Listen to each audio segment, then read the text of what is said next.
live, and we're with Triquetra Creative Arts. I knew I was going to get that's a tongue twister. It is a little bit if people aren't familiar with it.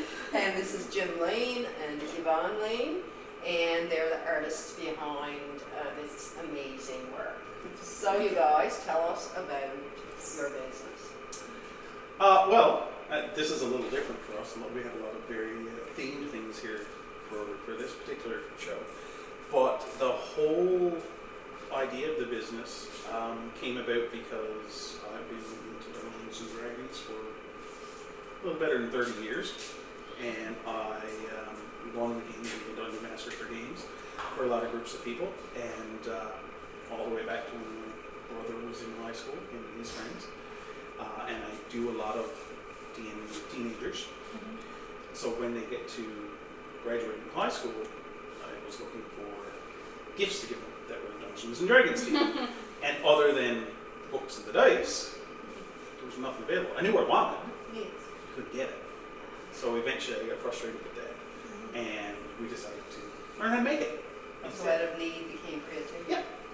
That's pretty cool. And it became a nice way to stretch those creative muscles that we don't really get to use in our day to day. And your imagination, obviously. Yeah. Oh yes. You know. So tell us how you create this work. Like how is it made? Oh, there's a whole bunch of different things because I can't stick to just one thing. I have to do many. So Some of us are like, oh my god. Knows what you're at. yeah, I'm very much into many. A lot of this started from a background of the painting, actually, because with Dungeons and Dragons, we started out.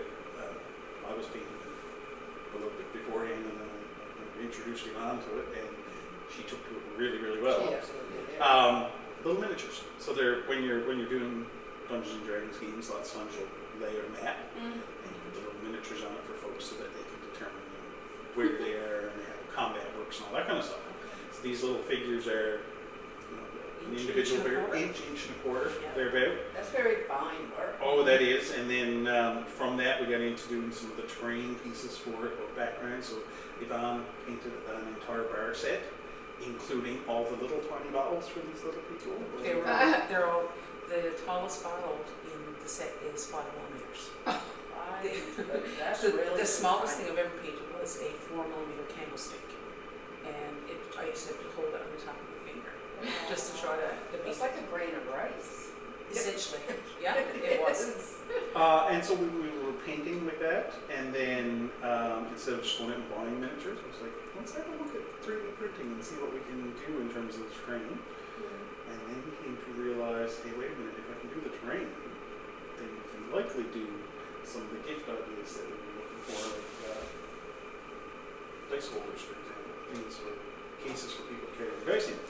So these ones look like books, but they're storage inside.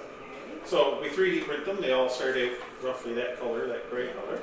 We 3D print them and prime them, and then they get hand painted, like so many other things. So, And we'll do some close-up photography for the podcast at the end, so everybody can see the beautiful work. So other than stuff like the fidgets and things, which we print in multiple colors as they are. Oh, I didn't expect it to move like that. Oh gosh, yes, a lot of articulating things and What the heck? and fidgety type things, right? Like a lot of their that's stuff true. move.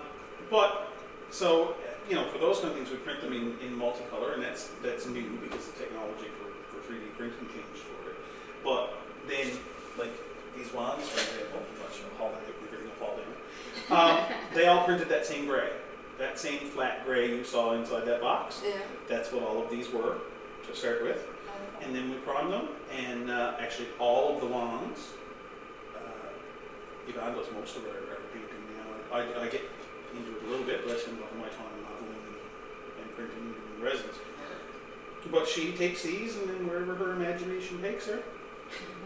I'll have 3 or 4 things on my desk at a time, and when I go and sit and get ready to paint, I'll just look and say what I'm going to start first. And whatever draws me is what I will start.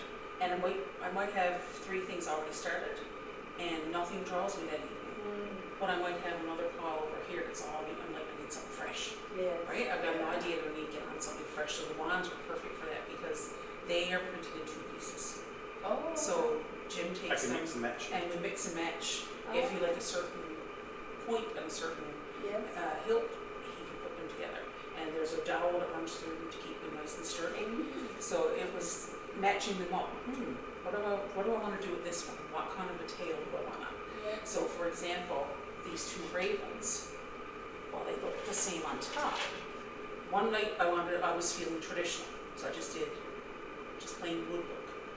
And one night I was feeling very colorful, so I did just Were they twisted in the light? just twisting the light and different kinds of like refraction. So they both started the same, both gray.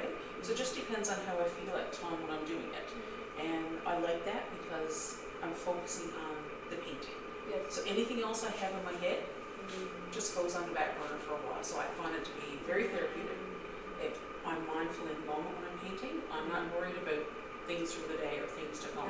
It's in that moment. And Yeah, it's art that's where therapy. it is. It's complete art therapy, and that's where my creativity shines is with that, because I don't get an opportunity to do it in other ways day to day. When I sit down with painting, it's just me and the palette ahead of me. This guy was a big challenge. I'm not a zombie. I don't like zombies at all. I don't watch anything zombie related, but it was a challenge, and so I had to look at quite a few reference photos to kind of figure out what I was going to do with him, and him being a can holder, right? I was like, what am I going to do with him? So he was, he really put my test. Scary dude. Yeah. Yeah, and Did a great Evange's job. much more towards the pretty and the scary. It's just the gore stuff is not really No, the no, thing, so. but it's all art. So, Oh, yeah. and once you're into it, I'm sure it's just about creating the art. It is, Oh, and just yeah. getting it to take on the kind of way you have a picture in your mind, but also in a way that light catches it. So the red that looks like flesh, that's actually done with a technical paint, so that when it dries, it stays shiny. It's Yes. that one's called Blood Blood for the Blood God, God. is what it's It's called. out of Wow, it's out of a game system called Warhammer, and but we use a lot of different techniques.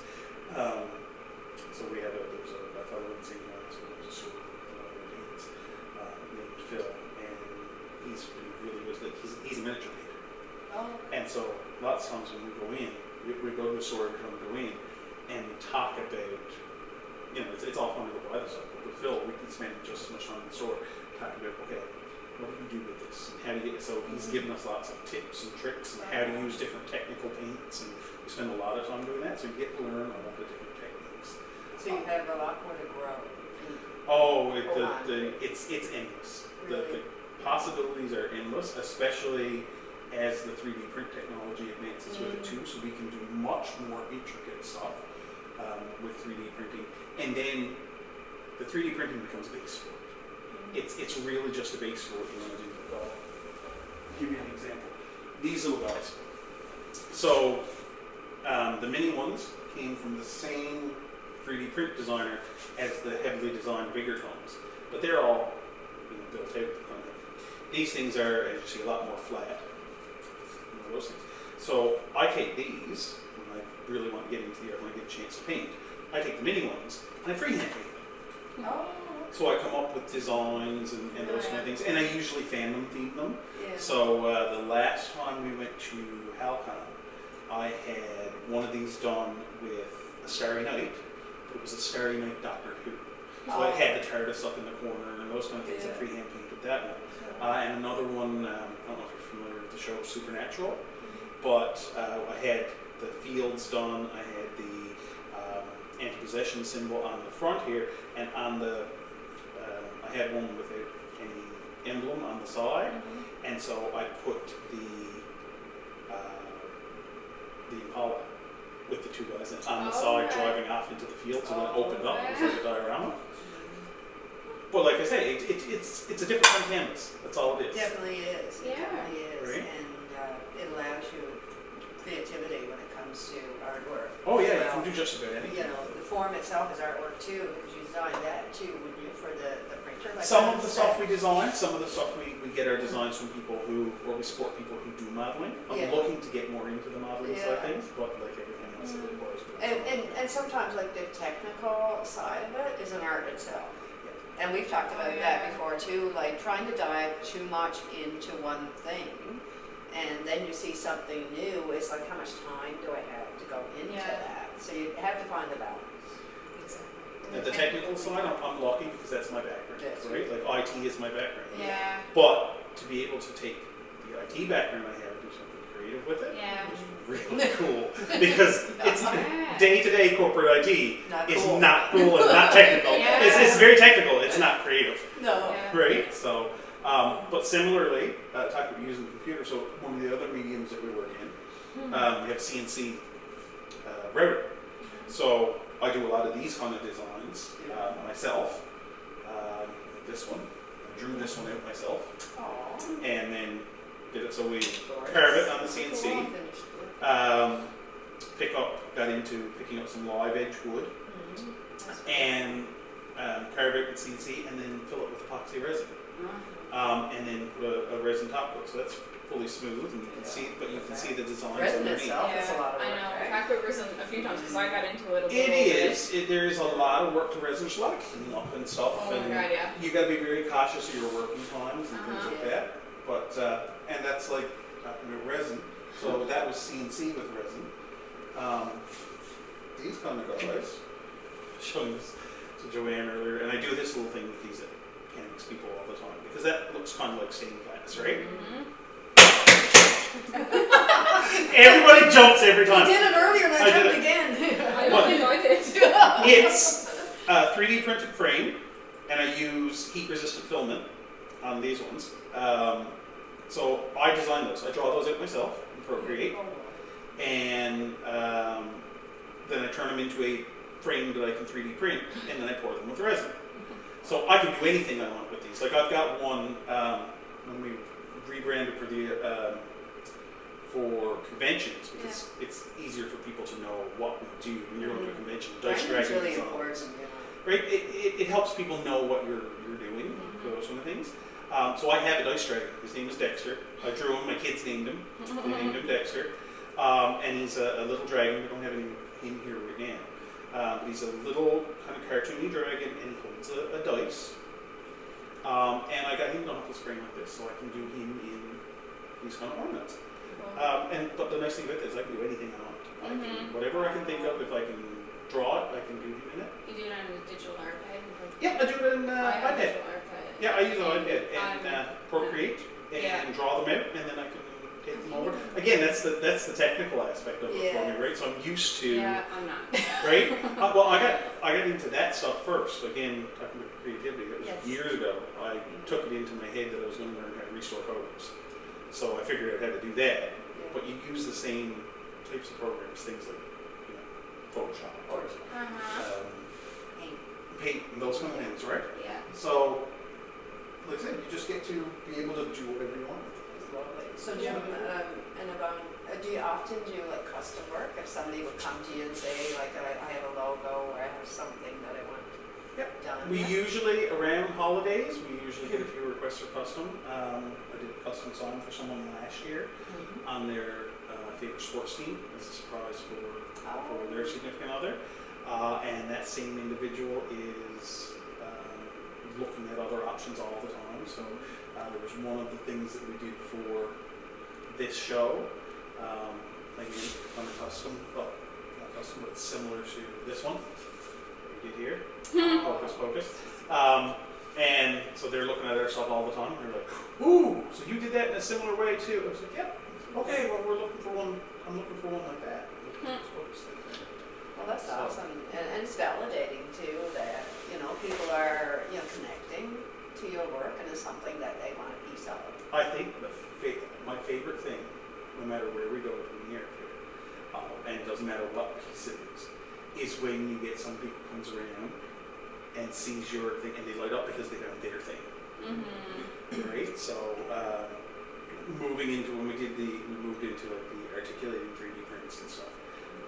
Seeing kids come and find something that they really like, seeing them light up, that's great. At conventions, while it's great to see kids at conventions, I absolutely love when you see an adult come around and they geek out on something. I'm like, oh my God, look at this thing, Yeah. right? This is my dice tower, or this is my, like, Yeah. When you say that, I remember the guy, he was an older gentleman.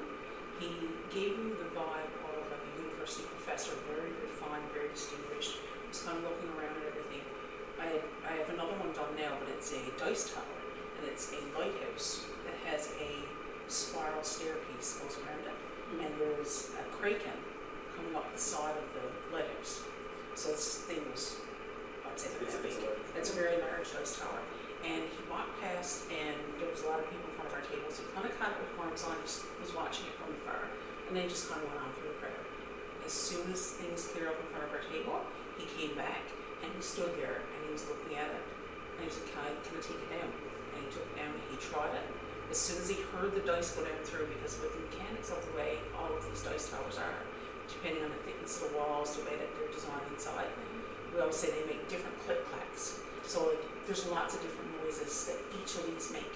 And as soon as he heard these dice go down through it, he's like, I need to take this. And so he bought it because he just loved the sound of it. And he said, I've been looking for the right dice tower, and this is it. And then he went on to tell us how he's been to lots of different conventions.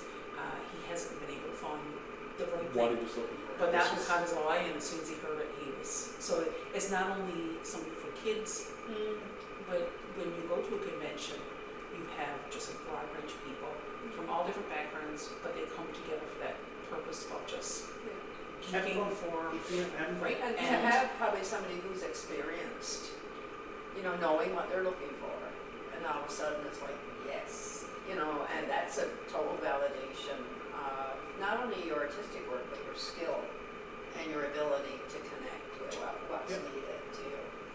That's the great, there's being able to connect with people. Like, Yeah.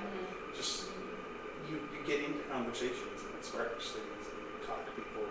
We have folks that we've done multiple conventions with, other vendors now that, you're going to the same convention year over year, and you look forward to seeing each other. That's probably the only time you see each other. Yeah. There's some vendors that's the only time you connect with them because they're from other provinces. From different places. Yeah. But you just get into that conversation, and it's really easy because you've got that shared background. I know. There's shared love of things that you're doing. Yeah. In my past, I've done quite a few markets over the years, and I've done like Christmas at the Glacier, the bigger one. And then I said, we're like circus people. It's a weird way to associate it, but we're like circus people, and we kind of all connect. Yep, all connect with the one big event. Yeah, and it's great, to be able to be around people like yourself that get it, that get the creativity. Not only that, yes, this is what we do. This is part of our life, our creativity. But it's also being among other people that get it. That, we have a family here, and, here at the train site, myself and Miranda feel now that we're growing this family locally. And that's really important to us as well. And now you guys are a part of our family now. So Oh, hey, that works. We have a similar feel now for the convention folks who run Sci-Fi on the Rock and Geekness that we're doing in December in St. John's are run by the same folks, and we know them really well. And so we get to, we talk to them, we chat with them. Actually, I'm chatting with them now on social media and we're back and forth on different topics and just. It goes beyond the art. Yes. Because you get that genuine personal connection. Mm-hmm. And that's what I like about it, is when you're doing something because you're passionate about it, that you're getting just as much from it as you're putting into it.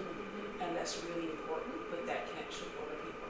And it's not really like, yes, as an artist, you're coming to fair, you really want to be able to, get your product out there. Of course. But this is not about the number of sales you do. Yes. Right? Like that's not where your heart is with it, because it would fizzle out very quickly.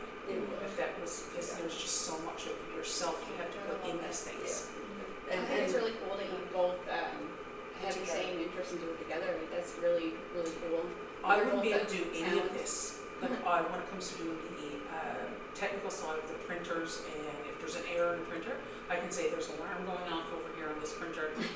I don't know how to do anything with that. And I don't have an interest in that, so that's not desirable for me to have to figure out how to print. Yeah. But when he gives it to me and I see when it's primed, and usually for the most part we prime from gray, so when gray takes color, I can make it lighter or I can make it darker. And there are certain ones that I want on a light background. I'll say prime that in a light color or prime that in black, because I have a vision for that particular oil. But for the most part, I get this gray background and I'm like, and that's when my creativity kicks in, right? And sometimes I use like real life photos, like for the Legos one. I used Peggy's Cove, and there was a couple of Legos, this Cape Sphere. There were some that I looked at just to see how is that coloration for the white, how does it weather, right? Just to get that shading right. And that's where I think my inspiration comes from the environment around me. Yes, yeah, we both get that too. We definitely do that as well. So as a couple working together, do you ever have creative differences? I don't think we've run into much No, of not anything really yet. as much of a creative difference as much as it's, I think about that tone that I did that time. I painted it, and So we're- I wanted to We have to refine support it. each other on stuff. I could not get my head into this one particular one of these tones, and I painted. I said, I don't like this. He said, what's wrong with it? And I could point out all these things. I said, I don't see that. And he's like, let's take it, see how it goes. And I was like, well, it's coming home. In my head, this thing was not going to. There was nothing that was going to move. And it was when this lady came on. It was on the first day. It was in the morning, and she saw it. And she was like, oh my gosh! And she took it and looked. I'm thinking, I don't know about that. But I just wrote it. But it was the color she wanted. She wanted something that was geeky, but girly. And so like this thing to me had too much pink and too much purple. And I was like, I kind of felt that it was almost too Wasn't cartoony. your No, it wasn't. It wasn't like a Wasn't cartoony yeah. kind of a piece, but she loved it. And there was a dice tower, Elven dice tower, and That was our very first sale ever, actually. yeah. Very first convention, very first sale. It was a small sale in Gander. And I can remember that because she had painted this one. It was fairly simple tower. You hated it. I can't even say she just like it. She hated it. She's like, I don't even know if we should bring it. Well, like, well, first off, it was our first one. We didn't have a whole lot. Like we had a small table. I bring everything. And it was the very first sale we made. It was actually one of the other vendors who we've gotten to be very good That friends must with. made your day, though. funny. Like, It's really funny, good but I was outfit. kind of like, what is she seeing it? Because I couldn't see it, and even though I painted it. And so I think more like than creative differences, it's that when we feel that insecurity of something's not the way we want it to be, the Yeah. other one is able to say, hey, hang on, Yes. look at this. Or like some of the things that we do are a bit fragile, and if we break something, or like if Jim's putting something together, it's not fitting together, he's like, oh, I can't get this to work. I'm like, well, why don't you do this? Or, why don't you like kind of shave that a little bit here? And so it's kind of like problem solving through those things and trying to build one another up in the work, right? So you blend creatively, really. Very much so. Yeah. And it's a real nice thing to do. Like we have our station, like all the printers, all the painting stations are all together. Like our painting stations, when they're set up our paint desks, we face each other. We're painting, so I'm over on one section over there.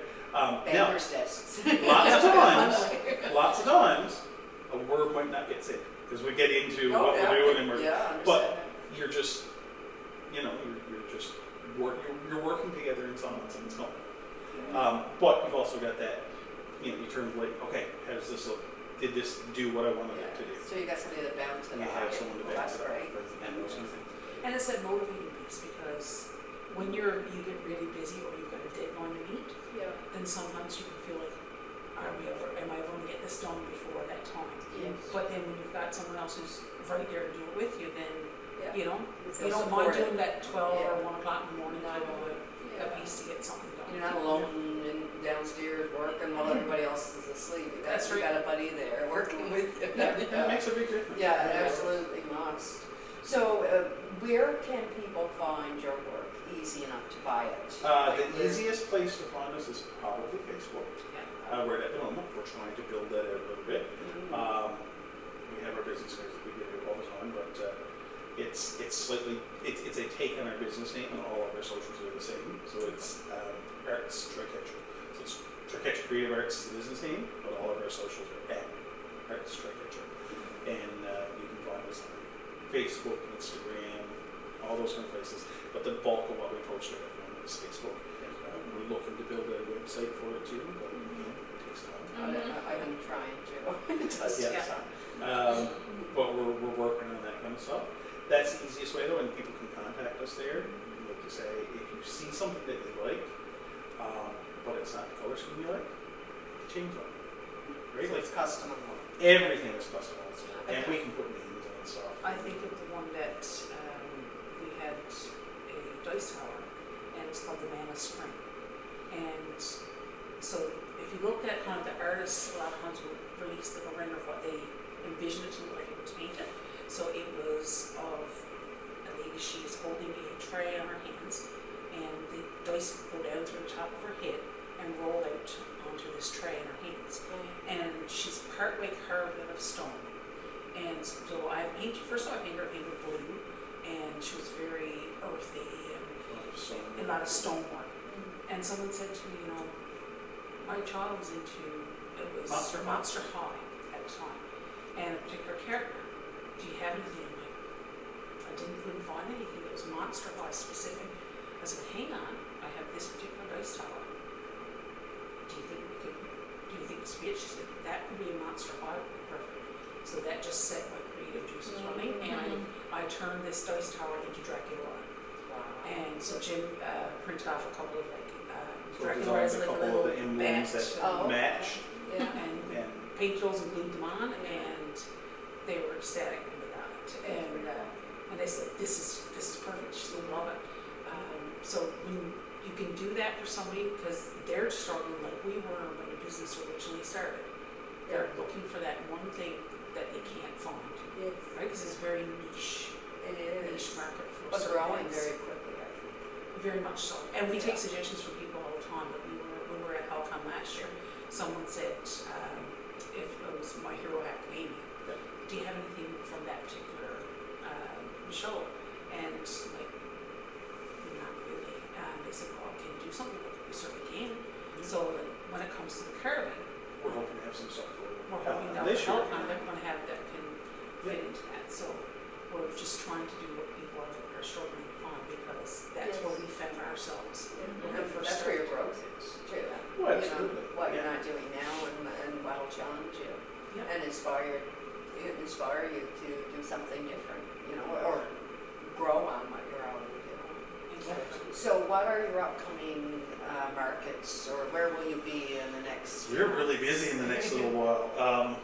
So we're here at the train site for the Hocus Pocus tomorrow. tomorrow. The 19th of October. We'll say dates because Yes, we'll say we'll dates. be like we'll be a week out before we post. In a couple of weeks, the Lions Club has their Christmas craft fair, November 1st. and November 2nd. 1st and 2nd. Yeah. So we're going to be there In Port Bass. in yeah. Port Bass. That's our first time doing that one. Oh. And again, what we're aiming for that one, we do try to theme appropriately. So while we'll have some Christmas themed decor, we're also hoping to have a lot more of the articulated fidgets and toys that are specific for kids, things that you can't get around here because it's really difficult to find kids' toys in Port Bass. Oh, yeah. Especially things that are themed to certain really popular things. Like we do a lot of Pokemon and a lot of dinosaurs and stuff like that. Yeah, a lot of kids are into the dumb. Yeah. So we're hoping to have a mix of both the Christmas themed stuff, but also a lot of very kid friendly things that people can get for gifts. The week right after that, we head to Halcon, which is one of the really big conventions that we do. Where's that? That's in Halifax, Halifax. downtown Halifax at the convention center. November 8th, 13th. Yes, it is 8th, 9th, and 10th, isn't it? Yes, so it's 3 days. Friday, Saturday, and Sunday at the convention center. That's So a big one. Is that a big, how many vendors there usually? Oh my gosh, it's usually 100. A little over 100, including your vendors. There's over 100, including your vendors and like your vendors and your artists. Yeah. And they see foot traffic in the range of 20 to 30,000 people in the course of the weekend. Really? It is big. Wow, Like when you go to those exciting. conventions, those are really big. And it's great because you get to talk to so many people and you get to. It's hilarious because I don't normally consider myself a really social person in general. But you send me to a convention and we get people coming in for this kind of stuff, for Dungeons and Dragons, role-playing games, stuff that you have that common interest in, Yeah. and we'll talk all day till the course. So it's like a vacation for you. And well, we've been to lots of conventions, and like we will pay and go and attend as Just attendees. So, and Helcom was one of those, and we're like, you know, it would be so cool to be there, the vendor. But at those conventions, we aren't doing as much of the articulating pieces. We put in our application, we have to apply with a certain kind of, this is what Yeah, we're they're bringing. very strict as to. Very much so. They very much curate what Yeah, they're what getting goes to there. kind of match Yeah, all your keep different. quality. So very much Well, tabletop yeah. role-playing theme, and our new item that we're taking there is cosplay weaponry. So I've been working on a few pieces like that. So I've got a great axe, a great A Warhammer. warhammer, We've got a couple of things. Mjolnir's, Mjolnir, we have yeah. Mjolnir, Thor's hammer, Thor's hammer. ready to go. We have a couple different pieces, Yeah. which are And really good. So that's a new mages. branch out for us. Yeah. Yeah, so more into the cosplay stuff for that this As year. part of your creativity and your ongoing, work, I guess you also have to keep your ear to the ground as to what's happening in that area. It's good to be connected to the communities. Yeah. Because yeah, it really and is. that's, be an active participant almost, so that you Absolutely. can engage and connect with the people that are looking for these art pieces and know what it is that's going to be trending, what's going to. And anything that we Internet. sell, we are backing other creators at a merchant level. So we are, instead of like, we go on Kickstarter, if people are trying to get started up with their 3D files, modeling 3D business. modeling business. So they'll come up with a Kickstarter package, and we will back them financially, so that then they can continue So to build. we get the 3D files that we can then print, and then we get to adjust and paint and do whatever, use them as our canvas, because it also supports a small creator Gives back. elsewhere. And Good for you can you. buy for an individual, so we're just gonna do it for personal use. But they also offer for commercial use. So when we back at a merchant level, we pay a whole lot more for our licensing, because that compensates them for the fact that then they're giving us permission to print and sell. So Print. anything that we're printing and selling, we have commercial licensing for, Yes. right? Yeah, And so anything that that's way- not our own business. So that they're getting their Well, give value for their work. Exactly. Yeah, which absolutely should, and that's a big thing too. Even like, especially at like, most of the people here at our markets are at a small level, and a lot of their work is inspired by other people's artwork. And you give homage to that, I absolutely. But a lot of times they don't get the monetary value of the work either from that. So good on you for recognizing that. So after the Halifax show, We have one more. This will be our fourth year at Geekmas, which is a one-day Geekmas. okay. So it's absolutely geek themed Christmas. Yeah. It's run by the same folks who put off the Sci-Fi on the Rock Okay. convention in St. John's every year. It's a one-day. It's on December. I think it's December 1st this year. It's that Sunday, first Yeah. Sunday in December. It's in St. John's at The Shriners. Shriners Building on Topsail Road. And it is, like I say, it's a geek-themed Christmas market. So we've done that one this will be our 4th year down there. Again, a lot of the tabletop role-playing games, a lot of fantasy-based stuff. So you'll see a lot of dragons and probably some of the fantasy weapons down there as well. Again, very much for that niche. We were looking for those gifts to give to people, and that's when we see people at Geekmas, that's exactly what it is. It's folks coming over, and by now it's repeat, like, going into 4th year, it's repeat customers. So over the 4 years, I've seen it grow a lot. Oh, absolutely. Yeah. Absolutely. And but a lot of times we'll see the same faces. We see people come and say, "Oh, I'm so glad you're back. We had this dice tower last year. Now they're into this thing. So like they're into pirates this year. Do you get anything pirate themed?" And of course we do, because you try to have a little bit of everything. Yeah. And we get to do that. So that's kind of us leading up to Christmas, and then we usually have a little break in terms of going to fairs or shows in the first couple months of the new year. Most of us do. Because then we're leading up into some big things again. So actually, I just put in our application, same folks, for Sci-Fi on the Rock. So knock on wood, we're hoping to get in with them again. This will be our 4th Geekmas, and if we can get into Sci-Fi on the Rock, which is at the end of April. Yes, April 28th. I think it is somewhere around that time frame. Then that'll be our 3rd year with those folks as well. And that is absolutely a community. The entirety of Weakness and Sci-Fi on the Rock, that's an entire community in itself in St. John's that we've very lucky to become a part of that community. And that's what I like about, here with the last few markets that we've attended here is that it's getting us known here in our local area. Because prior to now, the only markets you really had were the ones that were Christmas markets. Just the one, and we've been talking about that for a couple of years, and finally this year we're able to kind of get the ball rolling on trying to get a few more markets. And there is big interest. We love it here at the train site. The energy is really good here. It is. It's very. It's an intimate atmosphere. It is so very. It's It's not a huge place. space, so we can only take like 15 vendors. But for the most part, it's pretty much what's here. It's first come, first served. We don't really put it out to anybody in particular, so that we got different vendors coming. This one that wasn't at the last one, and one's coming up as well. So. It's great. But it does build a bit of a community, and then you get working with other vendors and stuff. Actually, it's kind of funny because we started doing these ones, the markets here, and until we started doing the articulating, we hadn't really considered doing much in the way markets in Port because when we were focused more on Dungeons and Dragons type stuff, that's fairly niche. Small community. We had a lot of people who used to contact us. We have same people contact us every year for gifts for their kids or their teenagers because they know they're into it and so on. But we hadn't considered taking it to markets. When we got into a bit more of the articulating and broadened our range a little bit, we said we'd give it a try. It's been wonderful this year. But you get to know the other vendors and you get talking to them, and then there's ideas. So I actually did a little bit of custom work for Terry's Leatherworking. Yeah, because collaboration of that.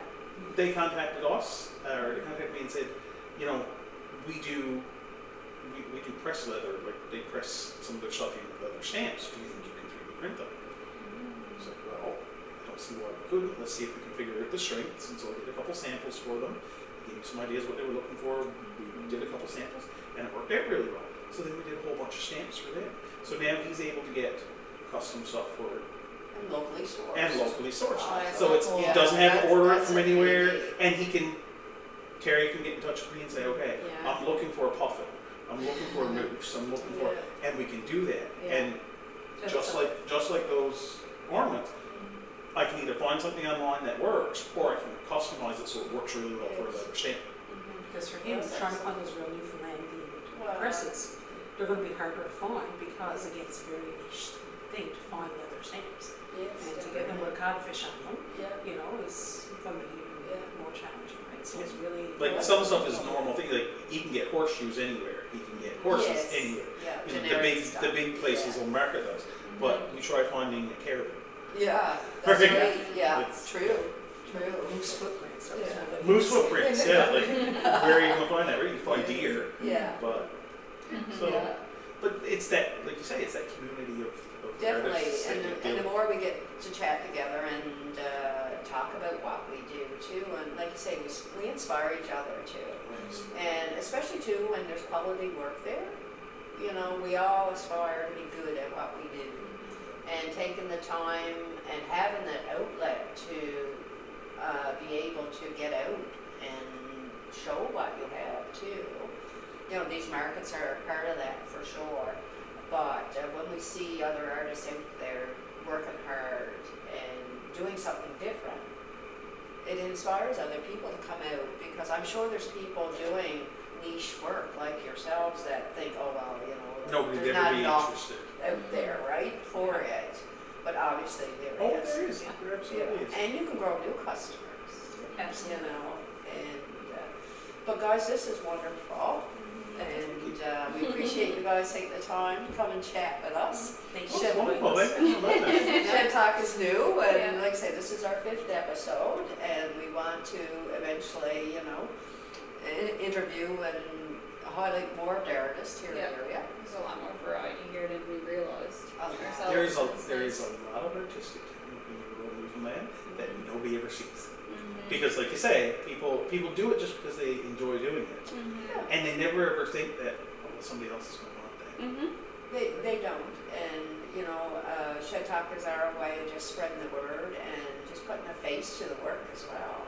Because I'm sure there's a lot of people out there that have your work, but don't really know you guys That's right. That's Yeah. too. So being able to meet the artists, and I don't know about you guys too, but for me, I engage with my customer because a lot of times they want to have the experience buying directly from the artist Absolutely. too, and you Oh, found yeah. that as well. It makes a That big is difference. a whole part of the experience of buying something that you connect with. Yeah. But actually talking to that artist that made the work as part of the purchase, you know, Well, I it think makes a that's- huge difference. that's We actually amazing.